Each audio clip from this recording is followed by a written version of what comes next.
Good evening. Good evening. Hello. How are you, fine gentlemen? Doing well. I have had a fantastic week, I can tell you that. Congratulations. How are you? Oh, me? Oh, thanks for asking. I'm okay. I'm okay. Um, well, my name is Juan, and I am here with Mark Hi-yo. and Kevin, Let's go. and we like movies. We are back with a bit of a slow start, but I think we're gonna build this into a big bang Mm. of fireworks and balloons and confetti and champagne like it's New Year's Eve. Yeah, that was exactly where my mind went. We are.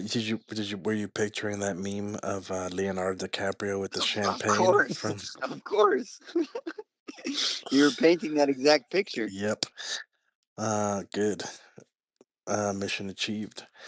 So we're here with another edition, another episode of the podcast that a few people know and love. And hopefully, consistently over time, we're just going to continue chipping away and hoping we can add to that list. But to business we go. If you listen to our previous episode, then you will know that we previewed Kevin's pick, which is the classic 1942 uh, film starring Humphrey Bogart and Ingrid Bergman called Casablanca. And it's a movie that Kevin's seen more times than any human being should ever see any movie. It's a movie that I've seen now a few times, and Mark has never seen. So even though Kevin is chomping at the bit to talk about this, I'm really only interested in hearing from Mark. Um, but still, I will still honor the tradition, and since it is Kevin's pick, I will let him take over and kick us off and launch us into orbit. Why, thank you, Juan. Um, I too am excited to hear from Mark. And I'm excited to get into the meat and potatoes of this movie. Now, I want to start off with saying, like, in the history of film, there are bad movies, good movies, great movies, fantastic movies, perfect movies, and then there's Casablanca. I Okay. watched this. I watched this movie so many times this week. I downloaded the play. I read most of the play. It was a little difficult in the middle, but every time I was watching it, I was breaking it down more. It was great. It was fantastic. I watched it with my oldest daughter, and I got some feedback from her on it. It's I wish I could tell you what it means to me. Like, and we are going to break it down. But it's oh, and I should tell you, it's a movie on the surface about a gentleman who's been disenchanted with life, and he looks like he doesn't care about anything. And as it goes on, he's helping people. You find out more about his past, and the story just develops. And it is, to me, it is great storytelling. It is great pacing. It is great filmmaking. I am gonna throw it off to the other guys because all I can do is rave about this movie. So I am excited to break down not just overall what it is, but different scenes and different things that I thought were awesome, and even the song in it. Mwah, it is a chef's kiss of a chef's kiss. And yeah, I was in heaven this week just watching this movie so many times. So who would like to go next?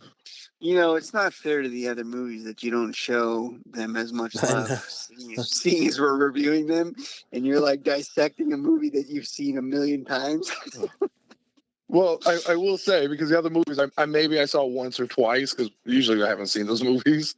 But Yeah. this movie, it not only do I bring in what I've seen before over the decades, But now that I watched it, I was like, all right, let me just let me just pound it. I can watch this movie 1,000 times. It may not happen for any other movie we watch, but like this movie, I Definitely am. not. You never know. Y'all may pick a movie. I'm like, let's break this one down. But for right now, like I said, I wish. But this, by the way, I do have a connection for this movie to a movie we reviewed this season. That'll be later on.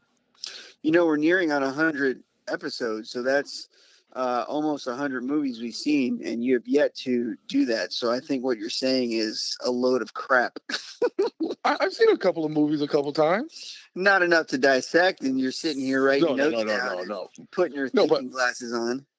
But for the record, until this season, it had to be movies we've never seen before. So Also, but still. I'll need to get Right. the count on the movies because some of our episodes were interviews and fillers, countdowns, No, and that's why I said bonus almost. episodes. Yeah. Yeah. But I'm just curious what Um, the actual number is. But yeah. yeah. Well, I'll go first. Next, since Juan's already seen it. I can honestly say that I was not expecting anything, any scene that was happening. I was not expecting it. It's not a movie that what I thought it was going to be, ended up as it was. And I feel like this movie was 3 acts, and I enjoyed the last act more than the first. And the second one made me, it was like an emotional roller coaster. It just the way the movie played out, it was not anything I was expecting, but I had moments where I was happy, angry, and confused. I don't know. But I'm going to leave it at that before I get into it.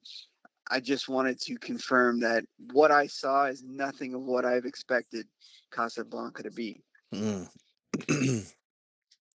So interesting. So again, you back to our preview episode.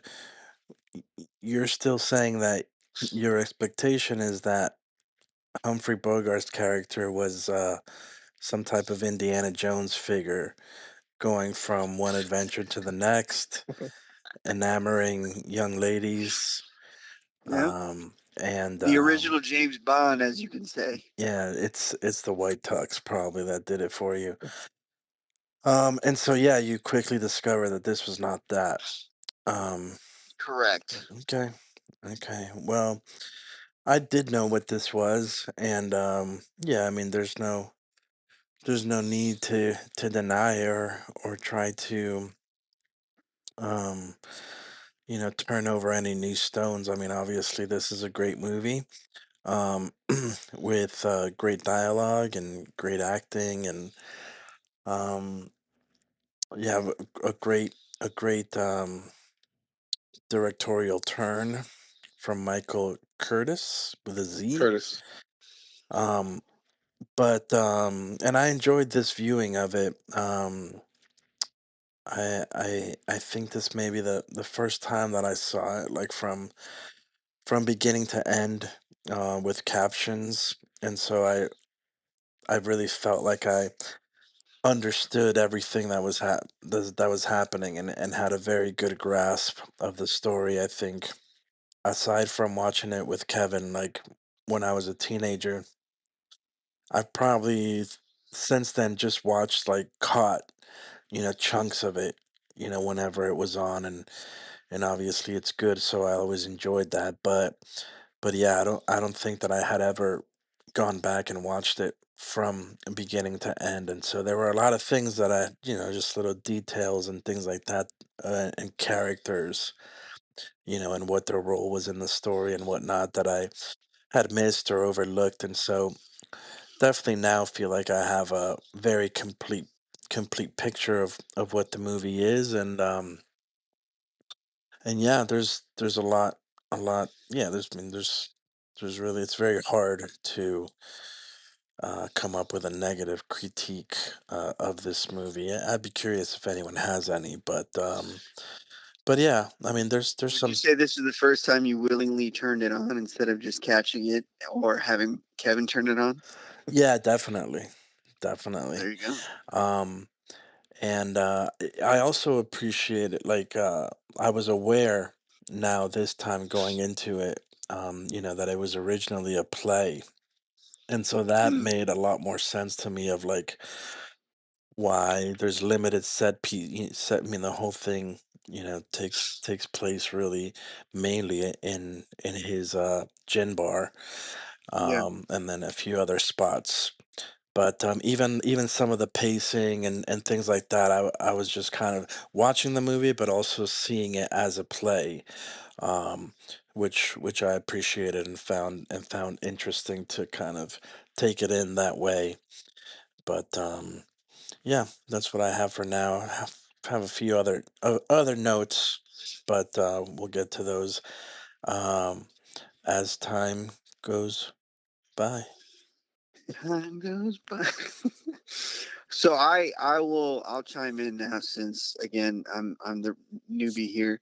I found myself slightly bored in the beginning when they were building the story, and when it became a quote unquote love story, I got so mad. I'm like, this freaking movie is a love story. Big Oh time, my gosh. I big I guess I time. should have known that. I should have known that.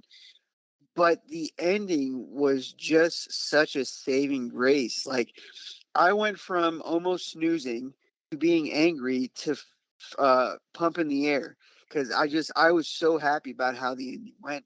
And again, it's nothing I expected. And even though I thought this movie was taking place in America, and it didn't, honestly, it kind of felt like it did because it took place in the bar the whole time. And everyone's talking about how they want to go to America.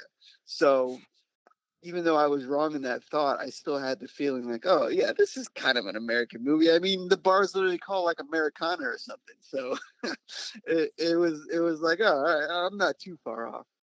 But my gosh, can I tell you, I was so angry and I was ready to go. You know what? I'm just gonna stop this and come back to it later because I don't care. I just don't care about this freaking movie because it's a love story. But I powered through and I was pleasantly surprised by the ending.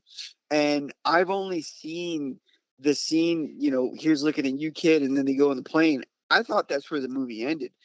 The fact that him and the police officer, I forgot his name, the fact that they go off Louis. and it's like, Yeah. yeah, hey, this is the start of a beautiful friendship. I was like, this was awesome. This was the greatest ending that this movie could have possibly given me. And so as a whole, I was okay with the movie. I was no longer angry anymore. And then you know, you discovered what the real love story was. Right. It was a bromance, and that's why I was okay with it. But I was really, so I'm like, this girl's a hussy, man. And then she explained why she did what she did. I'm like, oh, okay, that's fine.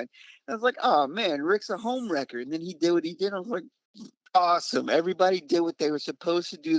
They all did the right thing. And so I was very happy with the ending and how everything came together. But yeah, it was literally snooze, angry, happy. That's how I went in the three acts. That's why Interesting. when I talked to Ava after watching it, she said like the ending, like again, the ending, like she was like, I was on a roller coaster. I'm like, what is going on here? I'm like, she's like, oh, he betrayed him. Oh, he's gonna betray. Oh no, now he's on his side. I'm like, I don't even know what's going on. Round up the usual suspects. She goes, that was awesome. She goes, I loved Tell Ava I was on the ride with her. it. Yeah, like she's like, yeah, he just kept pulling her back and forth. And like I said, like that's what when you were talking, I was like, man, Ava had like almost the same experience. And I I did was tell her not in the expecting beginning, to shoot that guy too. yeah, like I did tell her in the beginning, just stick with it because it's all set up and then it's gonna pay off. Hmm. Oh, big time. Big time. And that's the major issue with movies nowadays is that they have, and the setup bad or good, they have a setup and then you don't get the payoff. And now it's like this movie sucked, even though everything, all 1 hour and 45 minutes were great, you didn't give me the payoff that you set me up for. So now this movie is, Mm. it's just bad. It's no good. I don't like it. And So Ava did tell me without me prompting her, she's like, there wasn't like a scene or a bit of film that wasn't relevant to everything towards the end. yeah, And everything did matter at the end, Daddy. I'm like, I know. yeah. That what she said is it rings true because now that I've seen the movie, if I were to see it again, I don't think I'd find the beginning as boring because I know everything that's happening is monumental to the ending. Like Ugardi or whatever his name Yeah. is, him slipping the papers, everything that happened was purposeful. Having this he, he's not corrupt, but he's not good. This police officer, he's like totally 100% playing both sides, which was just Hmm. I think I liked his character the most because of just the way he was finessing everybody. And the way he was doing it, at first I was thinking that this guy is going to do something dirty, but at the end he really did it. Like, he finessed everybody. Like, yeah, he was doing the thing for the Germans because he knew that they were about to come and take over. He figured that's the next step, so let me start cozying up to them. And then, he here comes Rick doing something, and he's like, yeah, I'm not really mad at this, so I'm not going to turn this guy in. And it's just, I really truly liked his character the most. I know it's probably surprising because Humphrey Bogart was awesome. I mean, his acting was great. He played that role amazingly. This is the first movie I've ever seen him in. I'm not an old movie watcher, so all those big time names from from those years I've never seen. So seeing him in this movie, I mean, he even though he was emotionless in the beginning, he was supposed to be. He was not content with anything, and then this girl walks in and things start getting stirred up, and now he does he basically ruins his life to save this guy and this girl. So, and just the way he acted, you can tell that he was opening up more and changing the way his demeanor. So I enjoyed seeing him act. It was the first time I've seen him. Well, I mean, Captain Louis is my favorite character in the movie too. I just find him like really funny. Like Yeah, there's so many things that he did and said and like Ava reaction. was Ava was dying and repeating it for like a whole day. The part where it's like I'm closing down this bar. Why? I'm shocked. I'm shocked to find there's gambling. Here's your winning, sir. Thank you. Close everything up. Yeah. Like she's like that's. She goes, that's such a great scene. no, my favorite was when he helped the couple and he was telling the guy to bet on 22, and Louis comes up going, "I have a beautiful blonde that's coming tomorrow. Make sure she loses." And I was like, "Oh, so this dude's totally getting some dirty deeds with these women to let them go."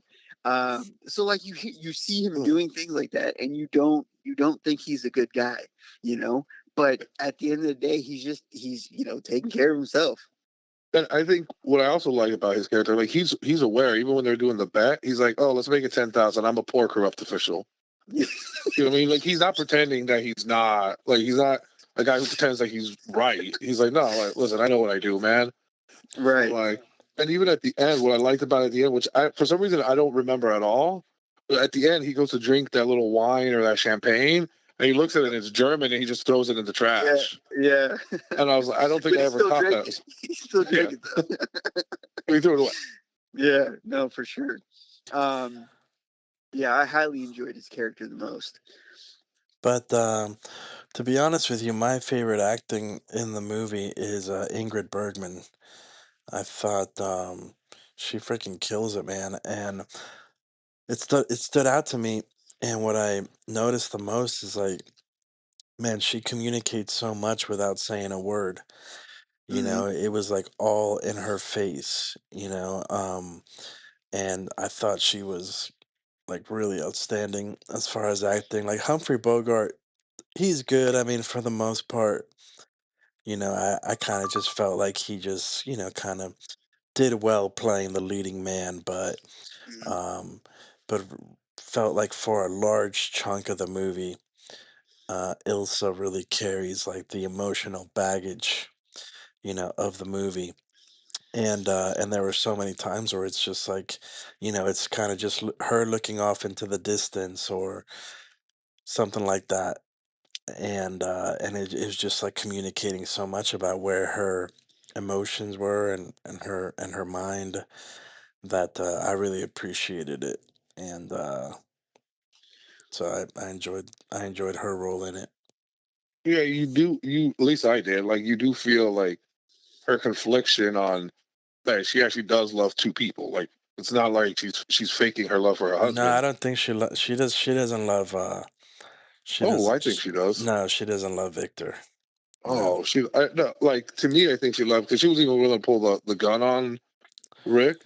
I just Hmm. think that she has a love for Rick, which is a different type of love, also. No, no, no, no, man. Yeah, Summer love I is You love. gotta rewatch uh, this. You gotta rewatch this.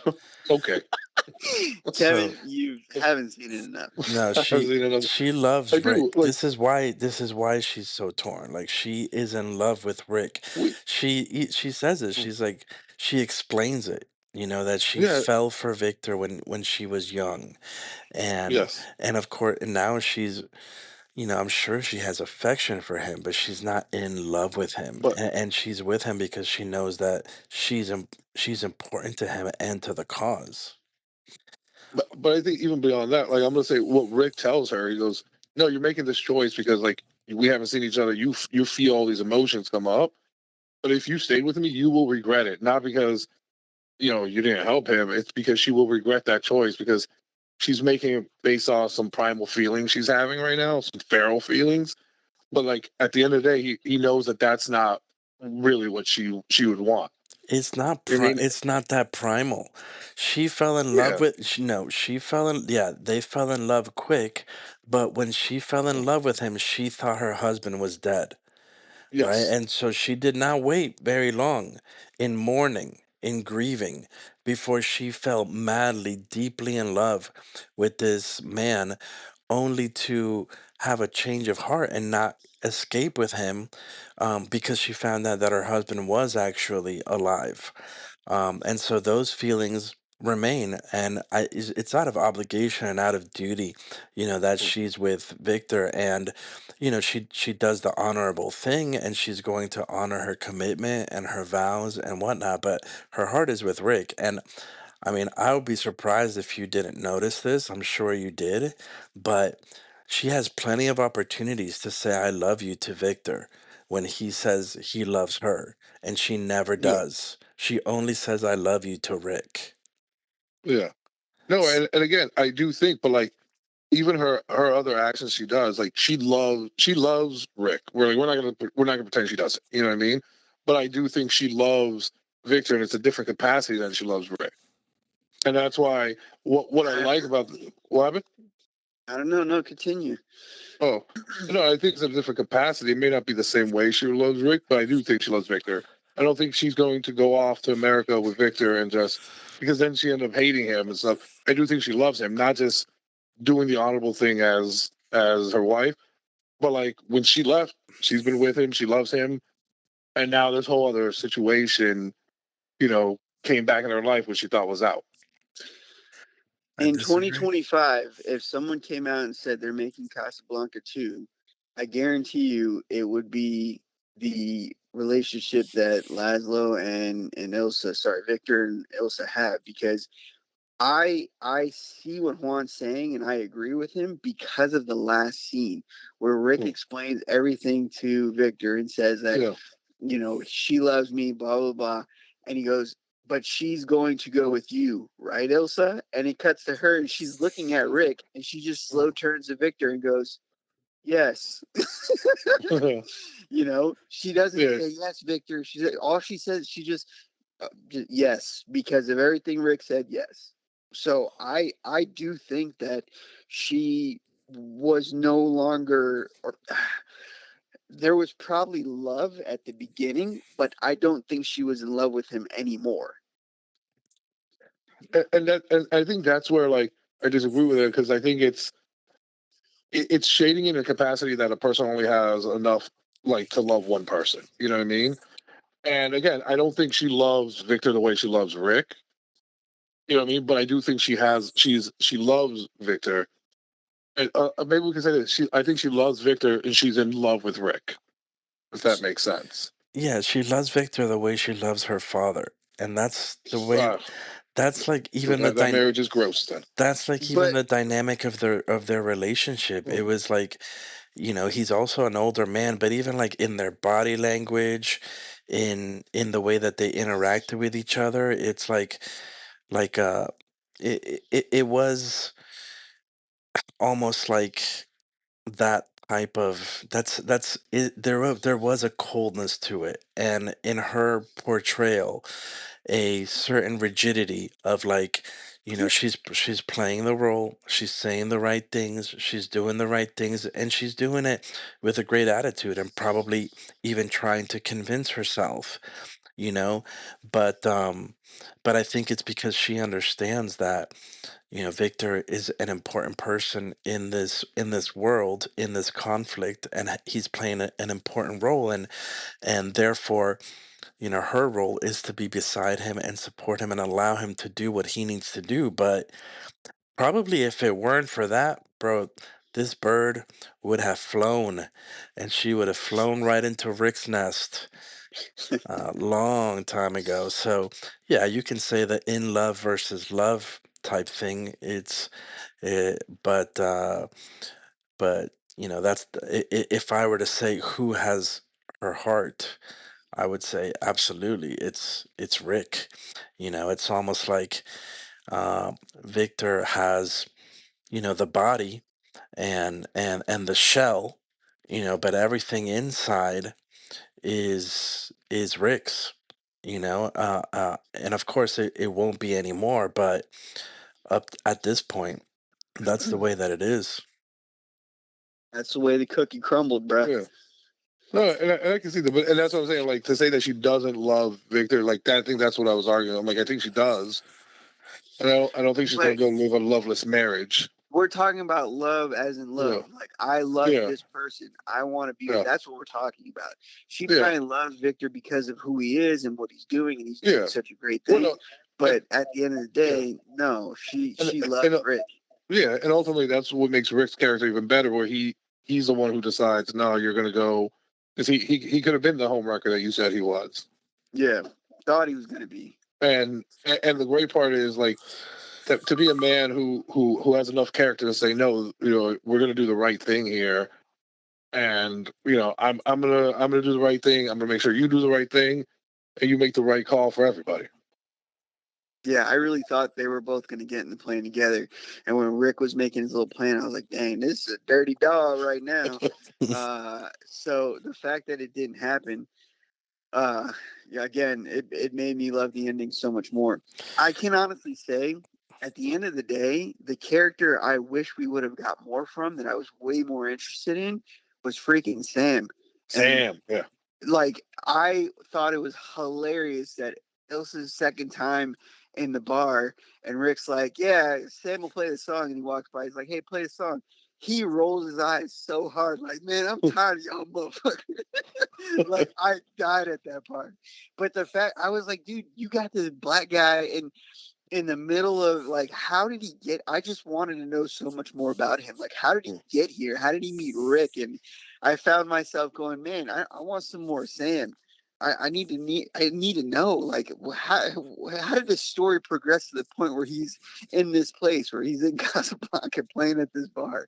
and he um is loyal. Because even when Ferrari wanted to buy him, he's like, man, I don't even have enough time to spend the money you pay me, boss. for real, and you hear all these things like, dude, how did he get to this point? Like, how is he the person that he is? And I really wish I got more from him, but obviously, that's not the point of the movie. But his character made me go, man, we should have focused on Sam. I feel like there was a lot we could have unfolded there. Dude, Yeah, and he is like the only like employee or character that like will talk back to Rick. And Yeah, Rick's like, leave. He's nah, I'm gonna stay here. He's yeah. like, you know what I mean? And he's just like, hey, let's leave, man. He's like, no, if you can play for, I don't want to play it, man. I think it's the if only one that Rick respected. Yeah. if You gonna say more? if this movie was made today, there would be a follow-up TV series that I would watch, and it would be first like what's most intriguing to me is like how Rick built this business. Hmm. Um, and then also it tied into that whole backstory would be, yeah, like him and Sam's friendship.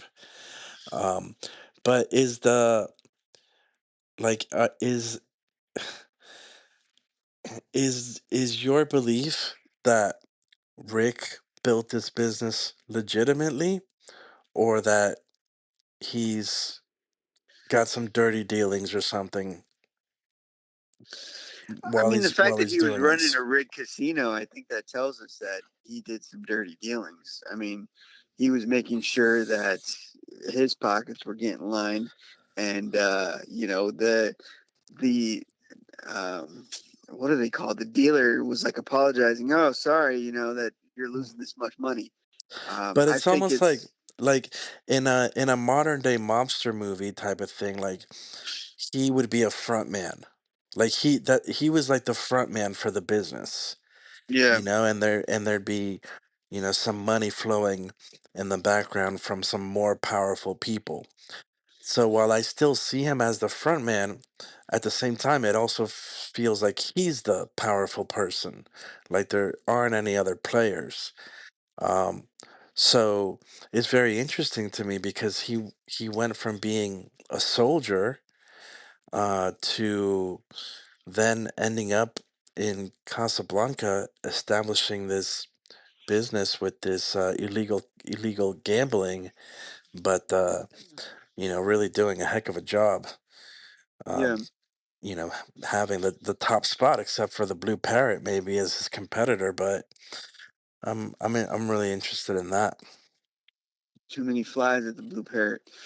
um, They Ava did ask, is that the same fly every time?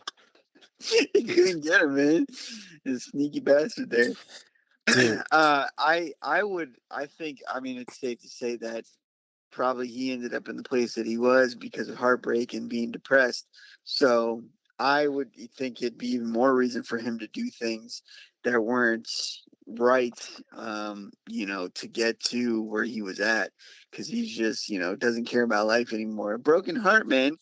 A guy with a broken heart, can make that guy will do some crazy things. mm, There was a prequel book called Rick that came out, but I never read it because I like Shame on the, you. the ambiguous nature of his past. It's almost like the Joker from The Dark Knight. Like, even when Louis is going through, he's like, "Did you abscond with the church funds?" He goes, "I like to think you killed a man. It's the romantic in me." You know what I mean? I'm like, there's all these things he could have done, and even when they mention like, "Oh, we'll keep that a secret for now. Like, we won't share that." So it's all these possibilities, and he could be everything. He could be, all these different things in the different people's heads, and he ended up here, and then even the end when they walk off, you're like, oh, that was just a chapter of his life. Now we don't even know. Now he left Sam behind, and now he's going to open up something new with Louis, and then other people run into him, and he's known Louis for years now. Yeah. if he opens something up with Louis, it'd be a brothel. Um, but I did forget what he said they were gonna go do in France. I don't like ambiguity. I don't like ambiguity. I would prefer to know both with the Joker and with Rick and with. I'd prefer to know what their backstory is. To me, that's a lot more interesting to actually see and know. And I understand the appeal of ambiguity, but to me, it's far more interesting from a psychological standpoint to actually know the things, the the events and the factors that actually form a person into who they are and who they become. But that's just me. What else? Maybe in Casablanca, to the search for more money. Yeah, Kevin, with all your knowledge, you should write a pilot series of Rick and Louie and their adventures after Casablanca. Ooh. Yeah, and then Sam could be the bad guy because then he's just mad that he got excluded. You left me behind, boss. Yo, He but got 25% of all the proceeds. this Ugardi character from the Yeah. beginning, hilarious, bro, hilarious guy. Do you guys have a So recollection of there's a cartoon that depicts, I think it depicts Casablanca. I'm pretty sure it's a Bugs Bunny Bugs Bunny, cartoon yeah, Bugs with Bunny does it. like Bugs Bunny as Rick. Rick, And then they have they animated the Ugardi character because I remember seeing that little with huge fella with the eyes. big eyes. Yeah, Yeah. dude, That's but awesome. he's so funny. Who Um, played Sam? Dooley Wilson. Oh no. Daffy Duck. Was it? I I don't don't know. remember that one. I don't remember that one. It would probably Well, be not politically correct today. Um, but oh, Mark, how did you feel when Rick refused to give Victor and Ingrid the letters of transit? Oh, I really thought, okay, this guy's really going through with his plan, and he's gonna. Oh, you mean originally before? No, Yeah, I didn't like care about that. when I Victor thought that asked him for it, and then Elsa yeah, came in, and that's when she drew the gun on him. I figured that was the traditional. You broke my heart. I ain't giving you Yeah, anything. right, right, Drink. right. Yeah. So I was completely okay with that. I was super surprised when she pulled a gun. It's like, oh snap! I was not expecting that.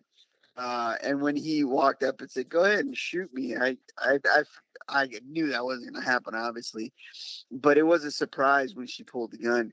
But I was completely for him as a petty person who's been heartbroken before. Yeah, I ain't giving you nothing, girl. I ain't helping you out. I totally understood that, and I was okay with that. So when she explained, because for real, I thought she was a hussy up until that point where she broke down and said everything. Like I thought he was dead. He got picked up and he was in the concentration camp. I thought he was gone. I was like, oh, okay. All right. You thought he was dead and you had a fling and it ended up being a little bit more, but then you found out he was alive and you said, okay, I got to go back to him. So okay, you have been I forgive you for everything that you've done because of ignorance. You had no idea, so that's okay. And I was actually happy that she did that because in movies nowadays, cheating is a norm. So seeing that back in the days in the 40s that she did what she had to do, I was like, oh okay, I she's been saved. I no longer am angry at her. She did the right call. She left Rick and just ripped the band-aid off and made him think that she was going to meet him somewhere and ghosted him. I was okay with that. But I agree with what his initial reaction was. I ain't giving you none, girl. I ain't giving you none. The Especially only for you and your husband. the only thing that annoys me about this movie, bro, is like, why do they have to talk so freaking fast? If it wasn't for subtitles, bro, I would have missed a quarter of the dialogue in this movie because they just go so freaking. They talk so fast, man. That was the movies at the time. It was a lot of just fast talking. But I would take that over what we have now, where you could barely hear dialogue because it's always so low. Yeah, Even yeah. though they're talking at a normal pace, you can't hear anything because it's like the microphone is 20 miles up in the air. Well, yeah. No, that's true. That is a problem. Um, Let me just see here. Oh, I was gonna tell you, Mark. Yeah. Did you know as they were filming this movie though, they were writing it as they went along, like during production, and they had no ending. Like they did not know how they were gonna end it. And like they were going back and forth debating if they were gonna end it like the play, which ends differently. It ends How with does Rick it getting end? taken out. Um he ends up doing the thing, they get away, and Yeah. then he ends up getting arrested and going to jail. Like they arrest him. Uh, You know what I mean? Like so, and they were like, "Well, the studio didn't want that ending, so like, all right, we don't have that ending. How are we going to wrap it up and not on such a negative beat for Rick?" yeah. And I think they were driving one day, the two writers, and they both just said it. They're like, "Round up the usual suspects." All right, why would he say that? And then that's when they came, and I think it was like the day or two before they had to film the ending that No, they came up. that was really perfect. So kudos to them for coming up with that because I really enjoyed that ending and the fact that seriously a bromance was formed and it's a beautiful, the start of a beautiful relationship. I was like, man, this is great. I am 100% all for this because you can tell that he wasn't really mad at Rick for doing what he was doing because again, it's the Germans, it's Nazis. Like, I don't want to side with them. I don't want to be a part of what they're a part of. But he was totally playing the field because of, this unoccupied place. So I don't want to show that I'm against you guys, but also don't want to show that I'm for you. So I thought it was a perfect ending. It really was a cherry on top, and I did not see that coming. 100% did not see that coming. Right. Well, um, I mean, Kevin, the floor is yours, bro. You can feel free to uh enter regale us with anything that you want to share Well, the about the one movie.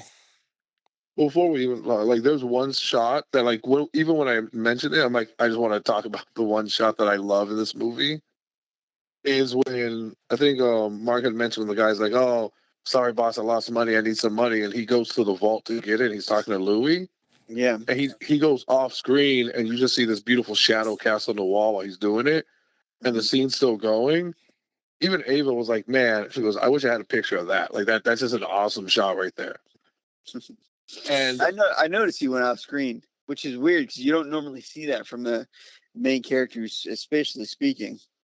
yeah, and it's just his shadow there, and he's still talking, but it's still like they're still both in the scene basically talking, and it's just a beautifully framed shot, and like just to who I forgot who the cinematographer was, just to say, hey man, this is how I want to make this scene look.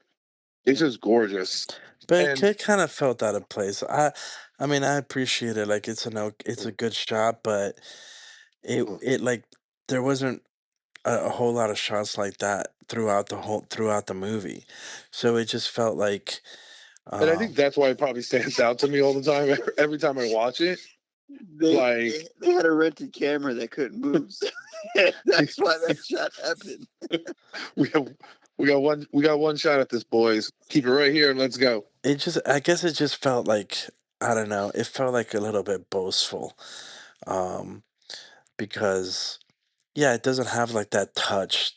The only other time that I can think of, and even that time, it felt like I don't know. I guess nowadays things like that I feel like are a little bit more subtle, you know. Mm. And so I'm not gonna knock it, you know, if this is one of the first movies maybe doing things like that.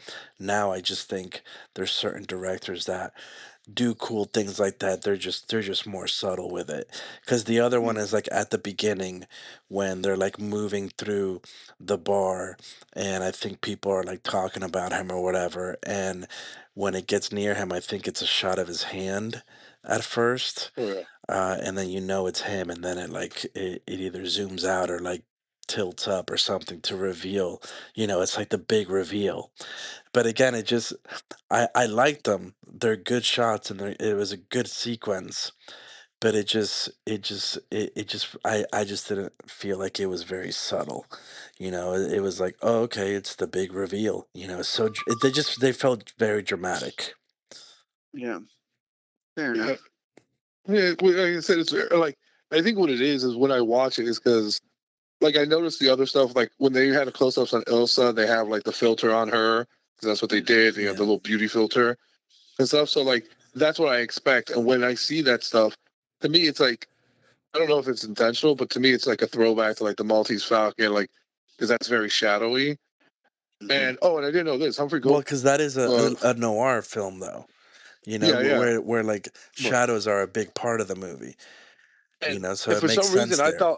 I thought Maltese came out after this, but this movie came out in 42. Maltese came out in 41. Really? Yeah, which surprised me when I was looking up the history. It also has the guys who played Ugatti and Ferrari are in that Yeah. movie also. Right. Mm. But this fact I didn't know. I'm like, in 41, Humphrey Bogart made 3 movies, and in 42, Casablanca is one of 3 movies. So he made 6 movies in 2 years. Yeah. And I was like, man, and it just happens to be Maltese Falcon and Casablanca. So I guess because I love Maltese Falcon also, I'm like, I feel like to me it's like a throwback, and I love that shadow shot. Hmm. Even though I can understand why it does feel out of place because it doesn't happen at all ever again. And I don't even think they Right. show a shadow. I don't think they show a shadow again until the very end when they're walking off. Yeah. Yeah. So True there was that. that, and then so I did read the play. The play was the second act was hard because the first act is almost a movie, right? It's just different wording, different stuff like here and there. Some dialogue exact same. The second act has a lot to do with that young couple, who Mm, have Really? okay. a lot. Like Interesting. she comes up and like there's a talk and there's all this other stuff and like to me it became, I guess because I love the movie, it became cumbersome because I like the couple. I just Yeah. didn't like them enough to spend that much time on it. So I was like speeding through that part. I'm like, okay.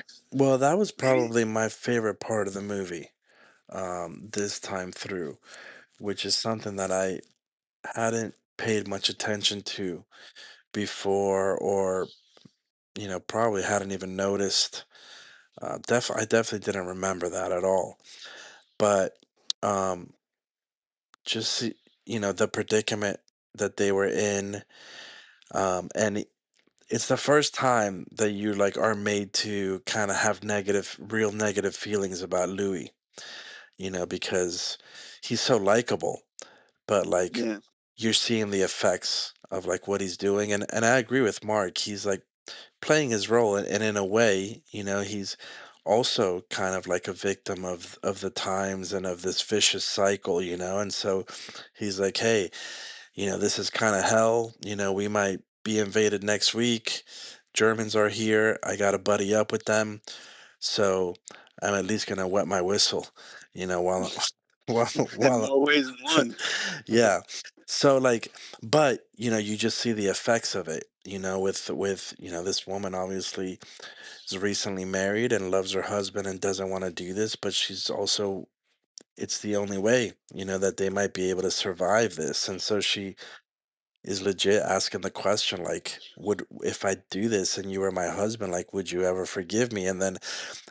For me, it's also the part of the movie where like you really where Rick really wins you over, because Yeah. you're not expecting him to do what he did. You are maybe you're rooting for it, you want to see it happen. You're like, come on, Rick, do it. But then there's a part of you that's like, because what does he keep saying, right? He keeps saying, I don't stick my neck out for no one. Hmm. He keeps saying that. So you don't expect him to do it. And just like his employees, who find Right. out about him and they're so proud, they're like, dang, you did a really good thing, that's awesome. Like you feel the same way. Like at that point, that character really wins you over. And I think that's why I was thinking for the play that the second act is this couple because they want to show you that Rick is actually a good guy. mm, Yeah, and it is good. It just drags a bit, but like No. no, like no, in the movie I think it's great. Like it's done fantastic. I mean, because you feel for them, you root for them. Like even the scenes where you just see her leaving like Louis' office and she didn't say anything because she was there talking to him, and they bring it up later. Hmm. I think it's really well done. I think even a lot of like just I think Juan said it when they were going through the bar and they were just showing different people talking, not just about Rick, but about the one guy getting his pickpocketed earlier. There was the old couple who always breaks my heart when they're like, "We're going to America." He goes, "Yeah, we've been practicing English," and you're like, "Oh, they sound really good." And I was like, "Oh, what watch? Oh, Nine Watch or whatever." And you realize, oh, they don't really have English down, but it's I don't know why it's always heartbreaking for me that they're coming to America and like they think they know English, but they don't have it down yet. The But second pickpocketing that they showed, I was laughing because that dude like molested him, and I'm like, how did you not feel that? Like, literally, he was elbow deep in your yeah, pocket, and but how did you not feel that? And then he bumped into that old guy that worked at the bar, and he starts grabbing all Carl. his pockets, going. Ah. But I laughed at that scene. I'm like, how did you not feel that, bro? Like he was molesting you, dude. And I will say, as time goes by, it's such a beautiful song. It's actually in the play, and they were trying to look for a different song to play in it, and nothing worked. So they ended up going with "As Time Goes By," which I'm glad because I think AFI rated it the number 2 song in all of movie history. mm, Like What's number being, one? my it was heart will only go beat. on. Nope, Celine Dion. the, nope. The only song that beat it was "Somewhere Over the Rainbow" from The Wizard of Oz. Uh, Yeah, I could see that. Makes a lot Yeah, of sense. so I was like, okay. Yeah, I did the same thing. I'm like, how's it number 2? I'm like, oh, that's a good song too. Which is which "Somewhere Over the Rainbow" was a song that they didn't want in the movie either, and they put that in. So, Well, yeah. two good choices. So there we go. There we go. So, like I said, it's just I think everyone should take a swing at it, watch it, enjoy this movie or not. But how can you not enjoy it? Fair enough. Well, I think that segues us to our reviews after that comment. And I will say, by the way, just give you some. It had approximately a $1 million budget, which was insane for back in the day. Yeah, I believe that. Everything's a nickel and dime over there at that time, right? Yeah, and it pulled in 6.9 million. Oh wow, which is also And insane. I think it was nominated for 4 Academy Awards, one Best Director, and but one Best Song. Amelia Perez did better. Yeah, it's no Emilio Perez now. But then again, what is? Well, I was Not gonna much, big boy. I was gonna say that what's kind of interesting about this movie, and it almost goes overlooked because the uh the Nazi characters are kind of cartoonish in this movie. Mm-hmm. Like they're kind of comical in how cartoonish they are.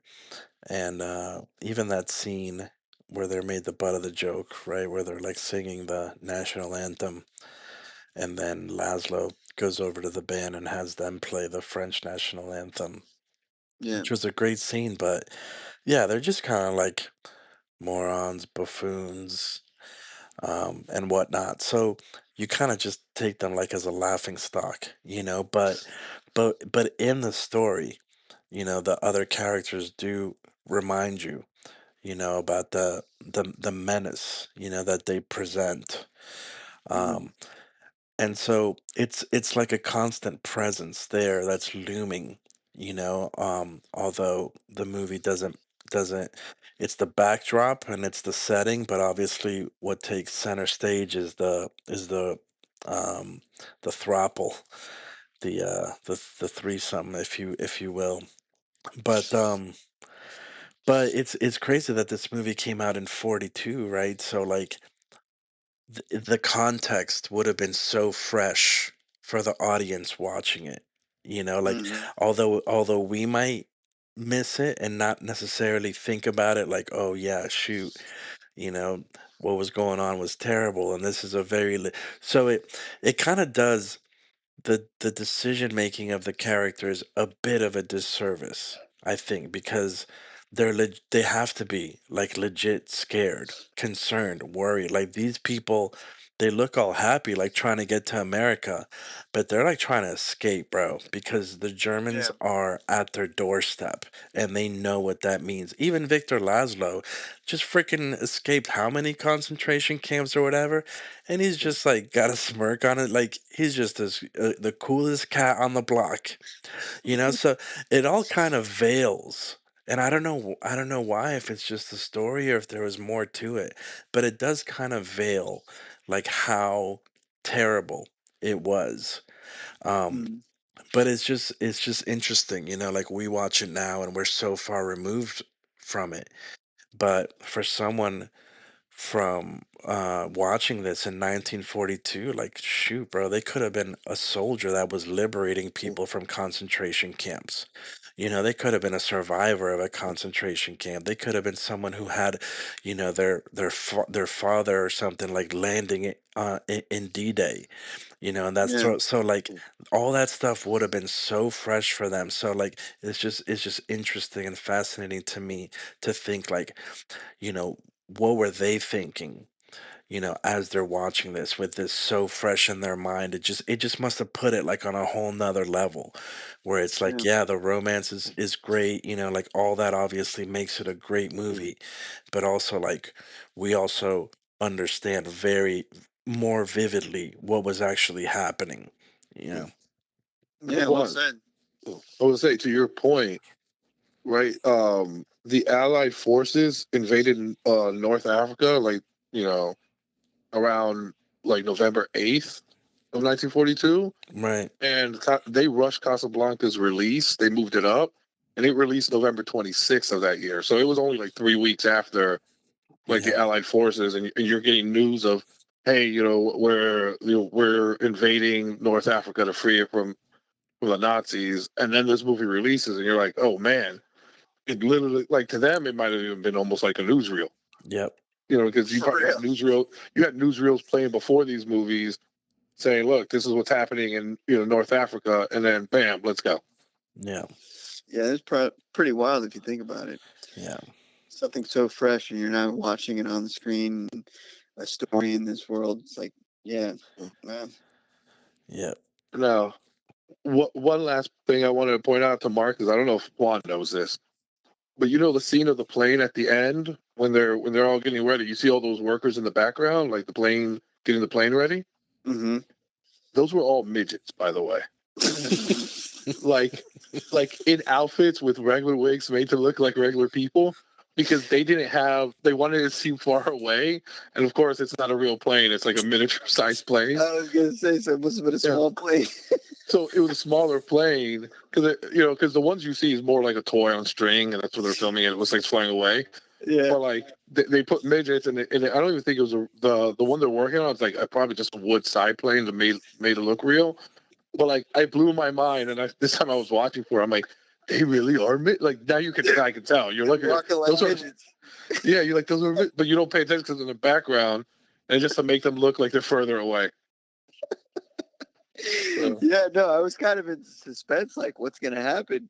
Is he gonna go? Are they not gonna go? So I didn't even. That's pretty good. But now, upon my 200th viewing, I was like, I'm just gonna watch these people in the background. I'm like, oh man, they do look like midgets. That's a fun fact right there for sure. Yeah. Fun I don't know size. if That's Juan a knew fun that or size not. fact. It's a fun size fact. I think you have mentioned it, but no, I definitely didn't remember that. Yeah. That's so good. All right, is it time? Is it time? Is it time? It is time. Yeah, I think we've discussed enough. All right. So I'll go first.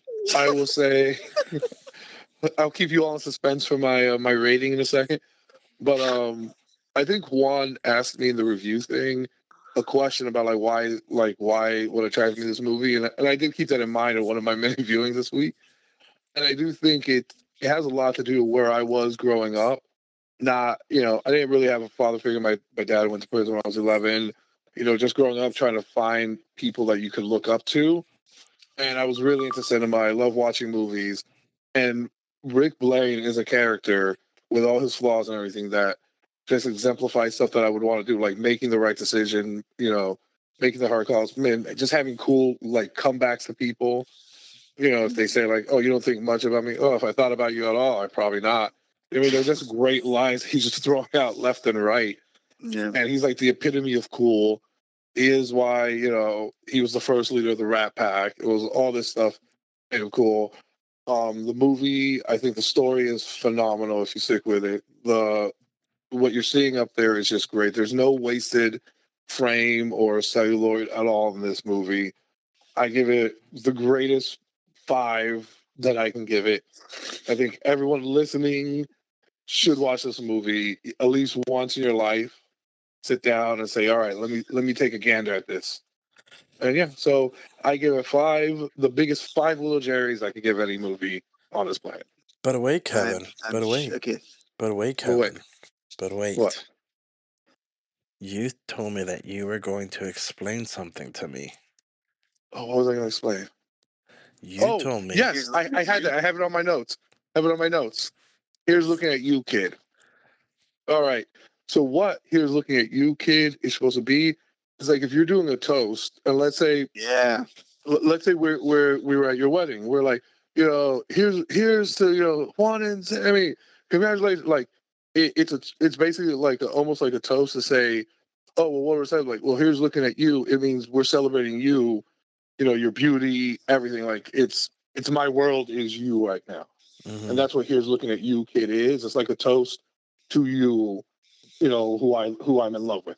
Yeah. I can honestly say the moment he said that the first time, that's when I was like, "Oh, that makes complete sense." Because at the end, it didn't make sense. Like, here's looking at you. Like, what does that mean? She's about to leave. But the fact that he did it during a toast, I said, "Oh, that's why he's doing." Like, he's saying, "Here's, I just want to look at you. Like, here's looking at you. Here, you're beautiful, and all that, you're perfect, and all this stuff. Here's looking at you." And I agree 100%. I immediately thought that that's what it was. So I think you're right. I think that's I was I probably appreciate that. thinking But something along those lines as well. But I think a slightly different interpretation, which I think is probably yours, is probably more on the nose because of what Mark just said, because he does do it when he Right. does that toast. But hmm another way you could look at it is here, as in location, like right here, and kind of like with the, what is that called? Is that a contraction? Here's like the apostrophe s, Okay. yeah, like, here is. yeah. So like here is looking at you, kid, as in like I'm in the present, and in the present all that matters is like is just you, like my gaze on you here is looking at you, kid. So they're kind of similar, Yeah, I was gonna but say like yeah, they I think still, yours and ours like they complement each other. yeah, But you could use it like anything. Like even if your kid doesn't like, here's looking at you, kid. I'm like, yeah, it's all just our focus is just on you. This is your moment. I yeah. love you.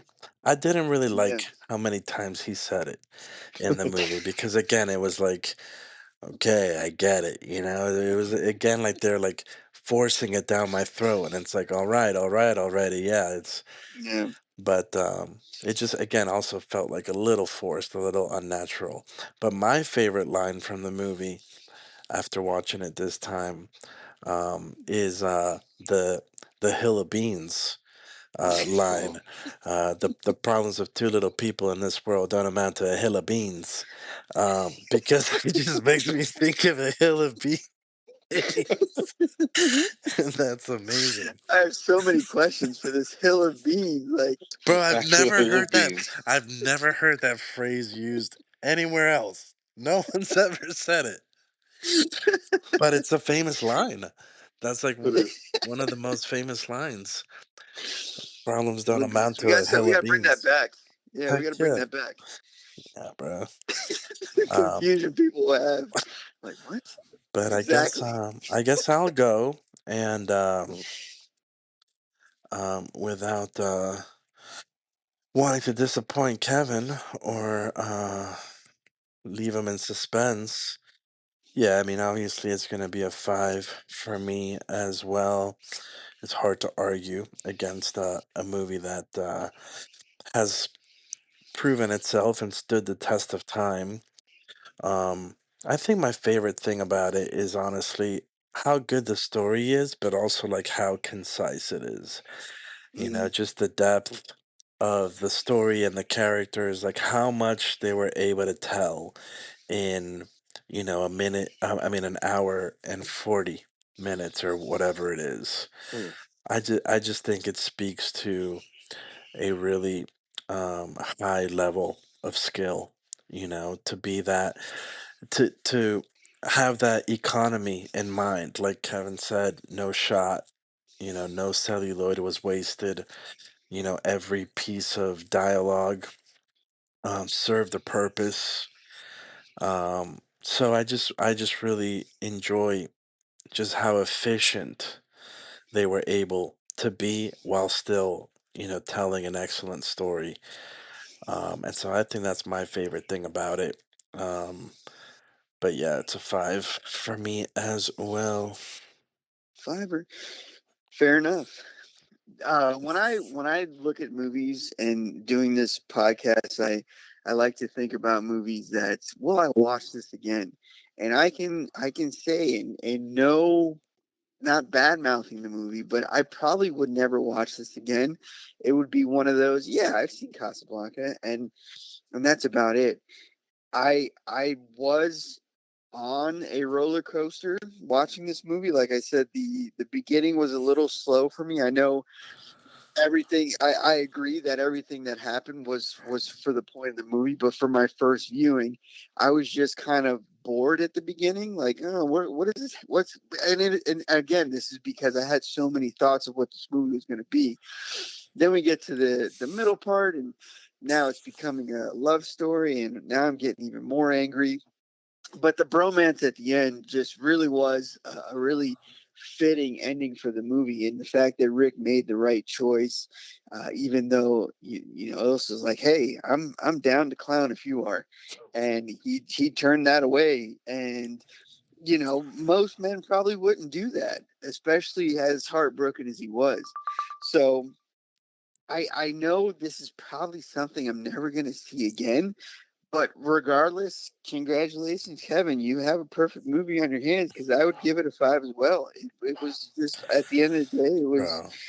it everything that happens made me like the movie. I was happy with everything that happened, even though I kind of was like, where is this going? But again, that's because I had thoughts of what Casablanca is, because it's such a popular movie. It's an old movie, and so that was a flaw for me. And if I were to ever see it again, I don't think I would have that feeling. So I can't review it less than a 5. There's no way. The ending is just such a fantastic ending that I was, like I said, I was literally fist pumping in the air like, yes, I want to see Louis and Rick. I want to see that movie. Why hasn't that been done yet? Screw you bastards for not giving us this movie. And yeah, I think you should totally write something, because I think that would be a great story, because I Louis was just the best part of the movie. Everything out of his mouth was gold. Every intention he had was gold. Even if they were bad intentions, it just fit his character. Like, I could see why he's doing it. And I wasn't mad at it. Yeah, he was sleazy sometimes, but yeah, he also did the right thing sometimes. He just was finessing everybody, and I just really, really enjoyed his character. So yeah, that's a 5 for me. I feel like um I feel like Kristen would like this movie. She's into Oh, we like watched it together. She had seen it before. she's into So vintage. I think we had a conversation when we watched the trailer, because she watched it with me. She's like, "Oh, you've never seen Casablanca?" I said, "No." She goes, "Oh, I've seen it." She's like, "You're gonna hate this movie." I'm like, "Really?" She goes, "Yeah. There's just like I think you're just gonna be frustrated by it." And then she goes, "Yeah, he's got this bar where like time doesn't move, so every time people go there, things just don't happen like they supposed." I think I'm thinking of an SNL sketch, and I started dying. I was That's like, if that's what the hilarious. movie is, that's amazing. Like, this Yeah, bar is where time just does not move. And so yeah, even though she had seen it before, she completely forgot what it that's was funny. about. But yeah, we watch most movies together, because it's on. So she's not gonna be like, "Oh, gross, I'm not gonna watch a movie with you." So unless it's like completely and horrifically violent, which we don't do, she tends to watch most movies. But yeah, she likes Casablanca. Kevin, do you, I will tell you, I saw the 4K trailer after, because that's not the one I watched when we reviewed it. And Yeah, yeah, that is a slick trailer, and that does make it seem like a different type of movie, by the way. I'm telling you, bro. Like, dude, you I should was get it so in 4K, man. You should own it in 4K. No, no, I watched the he owns it movie, in all the but K's, bro. yeah, but the trailer, I had watched the original trailer, which is an old trailer. But what were you gonna say, Juan? Wait, what did you say about the 4K? No, no, I own it in 4K, but like I saw the trailer. I didn't watch the 4K trailer when we reviewed it. I watched the I know. original trailer. Yeah, I Yeah, know that. I So was now gonna you can ask you. understand why I was so confused about what was yeah. going on, because the things that I heard, the trailer I watched, I'm like, what is this movie? And when I watched the trailer, I was like, "Wow, that's a different movie." what I what I watched. Really, I thought he was like an international spy, bro. Yeah. Do you remember what my sister said when you tried to watch this with her? Oh yeah, it's like, dude, it's burned into my mind. She's like, it doesn't have color. I don't watch movies without color. Granted, I think she was 12 or 13 at the time, also. So That's so we will give her a little leeway on that. well, unless she still hasn't seen it because it's I'm gonna text her now. I'm like, have you seen Casablanca, girl? But there were two things before we leave I wanted to say about the movie, which I was like, oh, I didn't bring this up. One, there's a famous quote that is actually not in this movie that everyone thinks is in this movie. They never say "play it again, Sam." Yeah, that's what I mentioned. Yeah, so that's not out of all the famous quotes like that. That's like Luke, "I am your father" type of quote, where people think it's in it, but it's not. But it's okay. That's so annoying because what do they say? Play it, Sam. They just don't say play it again, Sam. Yeah, Like they it's don't say. They're like, "play it for me, Sam." But hey, Luke, I am your father is not the line. It's you killed my father. No, I am your father. That's the quote. Mm-hmm. So And he wasn't playing it again. He was playing it for the first time. yeah. So she's asking him to play it. She's like begging him to play it. Or then when Rick's like, if she could take it, I could take it. Play it. Yeah. So what's the second one? The second one, okay. Do you know who Isabella Rossellini is? Yes. She was in the movie Spaceman. She played like the director of the space thing. Uh-huh. She is Ingrid Bergman's daughter. Daughter, huh? Daughter, not granddaughter. That's her daughter. Dang. So I was like, okay. I'm like, when I was looking up Ingrid Bergman stuff, I was like, oh man. I'm like, That's who Isabella she Rossellini. That might be who bro, the whole time I was watching this movie, I was like, I mean, first of all, Ingrid Bergman was so pretty, but I was like, dang, who does she remind me of? And I couldn't figure it out. I'm like, is it someone I know or is it someone in movies? Maybe that's who it was. Yeah. To throw back to Seinfeld, since we started with Little Jerry's, Seinfeld really ruined the name Bergman for me. So every time I see Bergman, I say it like Jerry Seinfeld. So She also there's kind of that. looks a little bit like Deborah Messing in some pictures. I'm looking at her now in Google. And from some angles, she looks like Deborah Messing. That's the one that was in Will and Grace, right? Correct. Fun fact: that's her niece. No, I can see it. Like I'm looking at the pictures now. I'm like, I can see that. All right, gents. Well, also this perfect score gets an asterisk. Tainted. It gets It's an tainted. asterisk. It just gets an asterisk, and you know why. That's why you're not arguing against it. I'm not arguing. Listen. If it didn't get perfect fives, there would be something wrong with this podcast. Because, Of like course. I started off this podcast, there are good movies, there are great movies, there are perfect movies, and then there's Casablanca. So I'm gonna be spiteful. I'm gonna give it a 4.9. no, it took its five. It's locked in the vault. It will have an asterisk, is all I'm saying. It doesn't have to answer. I'm not going to tote around like, oh, I got a five, perfect fives. I'm like, it was expected when I picked this. Mm-hmm. At least I knew it was for you. I really didn't know what the hell I was about to watch, so At least we're on the same page here. that was the wild card. Yeah, that was the wild card. But Mark, I thought I'd start off by telling you I'm not going to watch it again. You go, this guy's going to give it a 4. I was like, all right, here we go. It's fine. all right, gents. Anyways, Well, good talk. I'll say that this is probably the oldest movie that we've done on the podcast. So far. So far, there's not that many before this. I mean, Yeah. but yeah, this was a good one. And like Kevin said, yeah, if you've never given it a shot, if you've always heard about Casablanca just along the lines of other classic movies like The Godfather, Gone with the Wind, Lawrence of Arabia, that type of thing. If you've never given it a shot, then it's certainly worth it, even if it is in black and white. Daniela, check it out. Check it out. It's on HBO Max, and Do it. it's only an hour and a half. It's only an hour and I'm 40 telling you. minutes, so Yeah. it's worth checking out. All right, boys, my pick next. I'll tell you all about it soon, but I enjoyed chatting with you all, and until next Oh, time, Juan, but wait, that we have reviewed it. No, we have previewed it. I don't know what the line is.